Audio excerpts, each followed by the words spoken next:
how are you? It's Leah Coss with the Mortgage Center, and I wanted to talk about debt because for many of you, you come to me going, well, okay, we have a combined income of $100,000, but you're telling me I can only afford a $200,000 home. How does this work? The main thing standing in most of your guys' way is simply your debts. Your monthly mandatory payments on debts, and that's just killing your debt servicing ratio. So just because you make a certain amount of money, if your debts outweigh what you're allocated by the banks to spend every month, the amount that you can get for a mortgage becomes really quite minimal really quickly. So if you're curious of how the debt servicing ratio, like what the actual equation is, I've got that right on my blog, so take a look through there and that'll definitely lay it out for you. But I want to talk about debt specifically so that when you're looking at your debts, you can evaluate properly which debts you should be paying off first. So I was sitting down with a nice couple the other day, and we were looking at their debts, and they said, well, what should we pay off first? They had a $15,000 car payment that they had for actually a motorcycle, and that was $290 a month payment.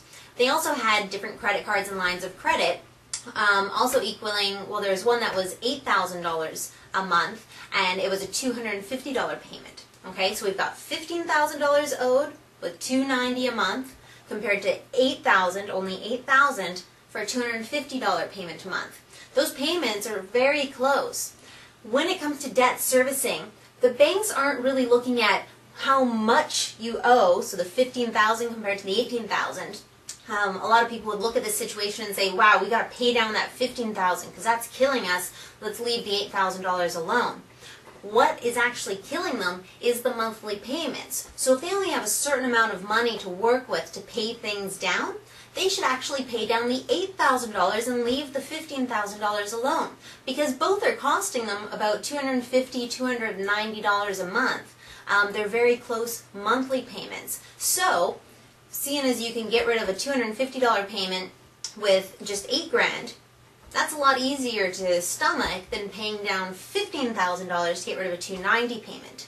So do you see how that works? It's not about how much you owe, it's about how much you're actually having to output on a monthly basis. Banks look at cash flow. They really don't care how much you owe. I mean, if it's excessive, that'll matter, I guess, but really it comes down to, can you afford to live on a month-to-month basis? So when you're looking at your debts, if you're not sure of what debts you should pay off first compared to others, give me a call. Another thing that I'll tell you is if there's something that you're outputting, like maybe you've got a long period of time that you're giving yourself to pay things off, the first things you should be paying off is whatever has the highest interest rate, because obviously that's costing you more money on a month-to-month basis than your other debts. So just another quick tip for you.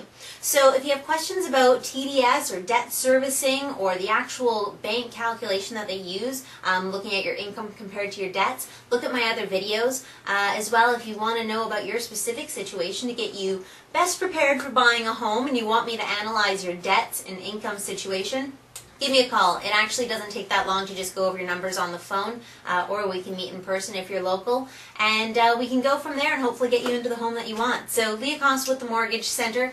That's all for today, I guess.